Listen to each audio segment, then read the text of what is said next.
Hello, and welcome to this video, and yes, we are back by the bookshelf of dreams. Well, just my books, not necessarily all good ones. As I mentioned in April's book review, I went back to physical copies, which is why we're back in this backdrop, to see whether it would make me read more and get me back into it like I was before lockdown. And in some respects it did, but in others it didn't. So I read 3 books like I have done for most of these months recently. Reading a physical book does mean I'm engaged in the book more than on my Kindle at the moment, but it doesn't mean that I'm reading more often. So I still need to get into a slightly better routine about that. Can you hear that? That's a nice cream fan. So yeah, we might as well get on with it. So the first book I read, and this is the one I told you about, is The Mother of All Christmases by Millie Johnson. And now Millie Johnson, probably have mentioned it before, is my favourite author. This shelf here, which you can't see because it's out of shot.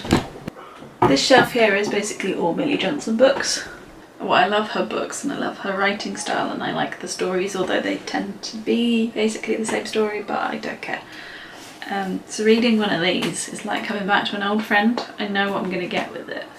And I thought in doing that I'd like devour this really, really quickly, but it did actually take me quite a while. I mean, it's a reasonably chunky book and I did really enjoy it. It just, as I said, I'm not reading as often as I was when I was getting on the bus. Anyway, onto this book, Mother of All Christmases. I like the fact that, having obviously read pretty much all of, well, I have now read, have I? I think there's one left, new one, that I haven't read, of all of Millie's books. I picked up on, and I knew that a number of the characters in this were characters from previous books. So there's Eve Glace, who is the main character of A Winter Flame, which is another Millie Johnson book, and she is also a main character in this, which is really, I just like the fact that the world is one thing and they all pop up in each other's books and stuff. I really enjoy that, and having read all of them, as I say, means that I remember where they come from. Not all the time, because it's been a long time since I've read some of the first ones. Also, one of the things that runs through all the books is the newspaper, the Daily Trumpet, which is renowned for mistakes and getting things wrong, and to break up the book you get little snippets of where the Daily Trumpet has had to apologise for saying the wrong thing, and I really enjoy those. I like them in all the books, they always make me smile or giggle. So this book gets away with some stuff that I really dislike normally in books. For example, and I know I've said it in previous book reviews where I'm like, oh, we've read like half the book and we haven't even met the main characters, but I read like 200 pages of this, and the 3 main characters, so it's Eve, Annie and Palmer, didn't meet. Like, we got each of their stories, so maybe that helped, but the 3 of them didn't come together until like halfway through the book. And the reason they come together is because they're all pregnant, so they go, and they're all due around Christmas, so the GP surgery set up this sort of club for pregnant women that are due around December called the Christmas Pudding Club, so that they can, you know, get to know each other, have a network, learn about stuff, rather than just antenatal classes, which I guess are probably not that many in towards the end of your pregnancy, whereas this is all the way through. And that's where these 3 ladies meet and end up being friends, obviously. And I wasn't sure whether I was going to enjoy the whole pregnancy bits of it, and it does go into reasonable amounts of detail. Obviously, having never had a child myself, I don't know how accurate it is, but I imagine it is fairly accurate. So yeah, I actually did quite enjoy those aspects of pregnancy in it. But unlike a number, I don't think in any of the other Millie Johnson books that I've read I felt sad.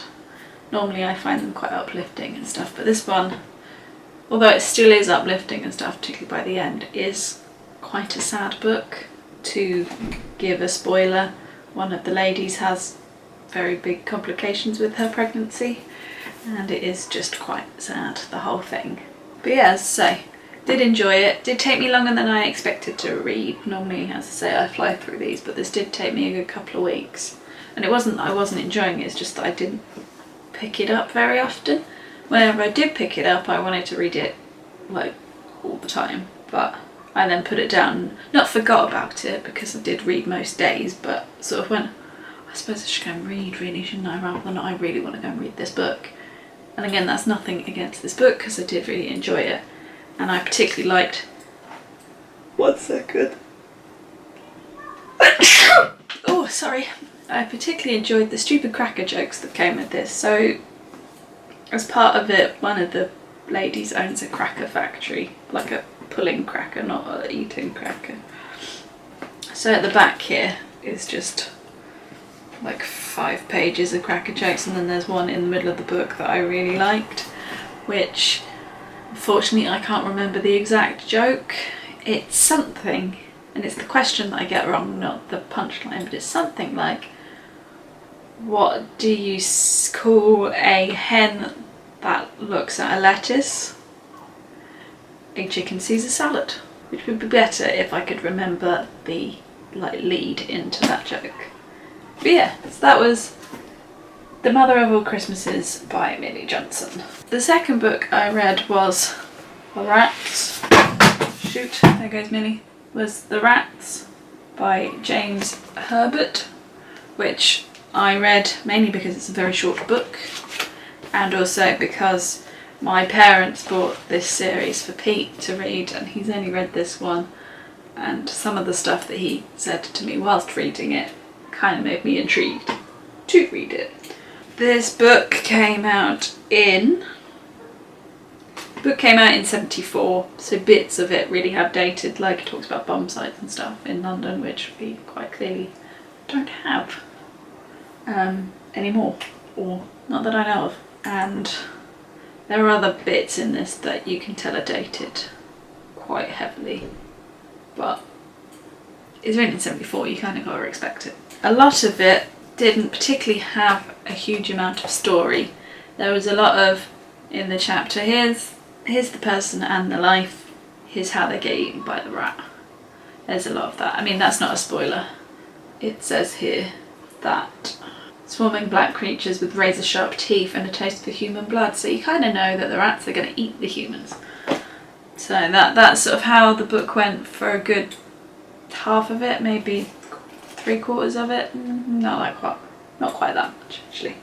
But yeah, certainly for the first 4 chapters or whatever, it really was, here's the person's story, here's how they get eaten by the rat. And what I didn't understand is the main character in this is a teacher whose name has escaped me. Harris, maybe? I want to say Harris. It's about a teacher who somehow seems to be the only person who's able to get away from these rats. And I don't get why it's him. I also didn't understand why he decided to take it upon himself to get so involved in it. Like, if it was me, I would have been out of there very, very quickly. But he was very much the soul of it and seemed to be the driving force, being able to actually come up with a solution to get rid of the rats.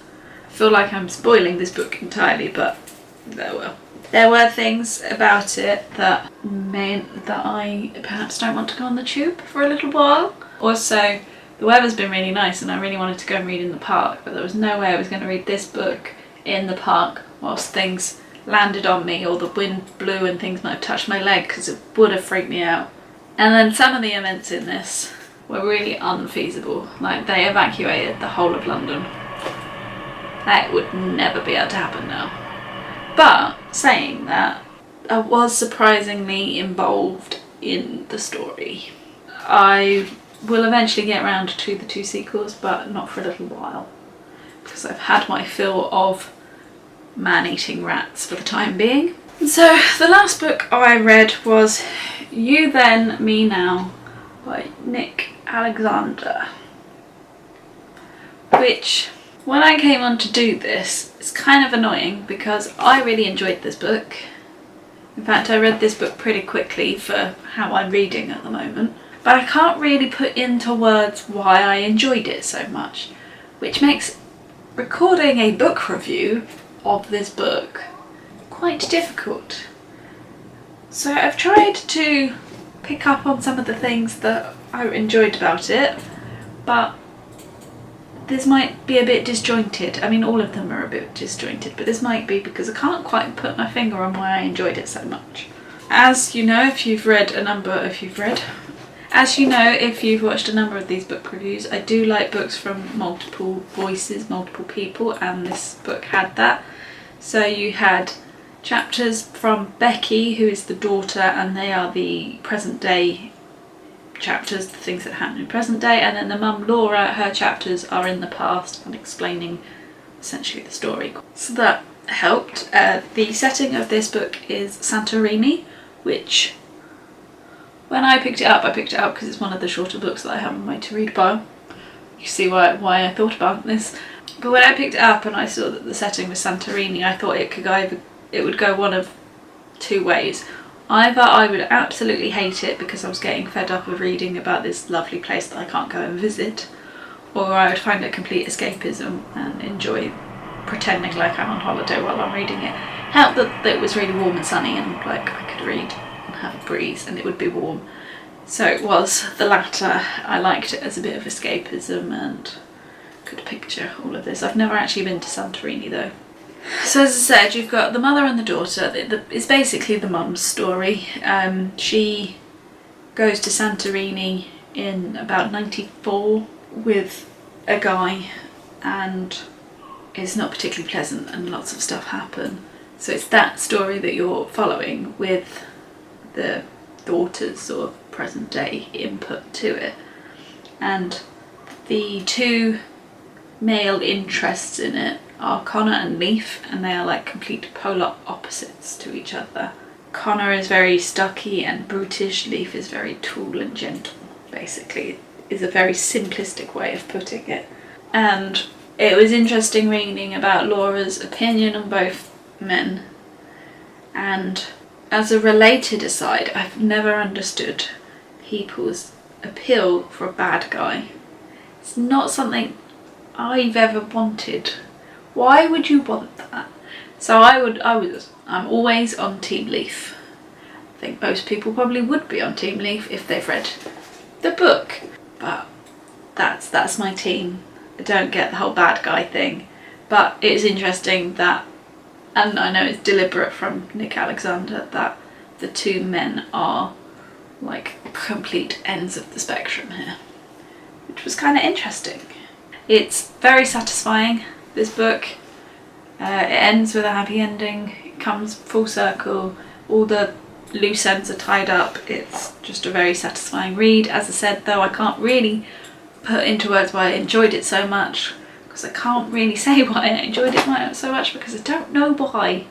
But there we go, it does come full circle, which is very satisfying. And probably my only downside to this, other than the fact that the chapters are kind of long, but I can't really help that, I would have preferred if the epilogue was a longer time difference. I would have preferred it if it was 6 months to a year, because I think there would have been a bigger satisfaction for the reader finding out about those characters that far in advance rather than about a month or two, because it just didn't seem long enough to me. That's probably my only criticism of this. And Mum, if you're watching, and if I remember, I'll bring this one so you can read, because it is pretty good. So there you have it. They're the 3 books that I've read in May. Not a lot, but after this one I feel like I'm into reading again, so we're going to carry on with the physical books and see where we go for June.